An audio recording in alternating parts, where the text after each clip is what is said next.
এক বুজুর্গ ব্যক্তি বলেছিলেন, শুনে রেখো দুনিয়ার মানুষ, পাপ যে করো, অন্যায় যে করো, পাপ করে তুমি কোথায় যাবা? কোথায় যাবা? লুকাবা কোথায়? এই আসমান আর এই জমিন, এই দুনিয়া সব কিছু তো তারই, লুকাই তুমি যাবা কোথায়? মাটির নিচে যাবা? সেই রাজত্ব উনার, তুমি লুকিয়ে থাকবে দালানের ভিতরে? পারবা না। সৃষ্টি জগৎ যদ্দূর আছে, যেখানেই লুকাও, উনার রাজত্ব, উনার দখলে, উনার পরিচালনায়, লুকাতে পারবা না।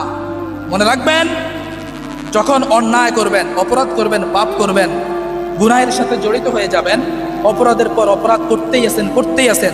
যদি আপনার ভিতরে অনুশোচনা না আসে, অনুতপ্ত না আসে, গুনাহের জন্য, পাপের জন্য যদি আপনার হৃদয় না কাঁদে, বহু বছর হয়ে গেছে, এই চোখ দিয়ে যদি পানি না ঝরে, মনে রাখবেন অন্তর মরে গেছে, দিল মরে গেছে, অন্তর পুষে গেছে, অবস্থা আপনার ভালো না, ইমানের অবস্থা আপনার ভালো না। স্বাস্থ্য শরীর উপর দিয়ে দেখা যাচ্ছে তরতাজা, মানুষ ভালো, কিন্তু ইমানের অবস্থা আপনার ভালো